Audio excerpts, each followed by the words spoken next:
এদিকে যে আমার বড় মেয়ে জামার আসার সময় হয়ে গেল, সেই খেয়াল কি তোর আছে? আব্বা, তুমি এটা কি করতেছো? এক মাইয়ের জামাই আইবো দেখে তুমি আরেক মাইয়ের জামাইরে দিয়া এভাবে কামলা খাটাইতে পারতেছো? বাড়িতে আসতে না আসতে একটা কামলার মুখ দেখতে হইলো। এই এই কামলা বাবা, তোর কি কমন সেন্স নাই? হ্যাঁ, তুই দৌড়ায় কেন আসছিস আমাদের সামনে? আমি তো আপনার ব্যাগ নিতে আসছি।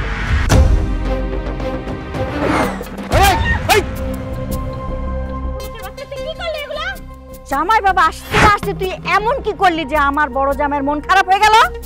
দুলা ভাই, ও বোকাশোকা মানুষ তো, ভুল করে কি থেকে কি করে ফেলাইছে। আমি ওর হয়ে আপনার কাছে মাফ চাইতেছি, ওরে মাফ করে দেন। আমরা খেতে বসছি, তুই দেখতেছিস না? তুই পরে খাবি, যা। মা, আমার চাইটা খাইতে দে, আমার মাঠে যাইতে হবে, সবজি আনতে হবে। এই কামলা যদি একই টেবিলে বসে খায়, আমি আজই এই বাড়ি ছেড়ে চলে যাব। তোর জন্য রাতের ভাত রাখা আছে, পেঁয়াজ মরিচ নিয়ে বাহিরে গিয়ে বসে খা। পুরান জিনিস দিয়া নতুন জিনিস আর এক মা।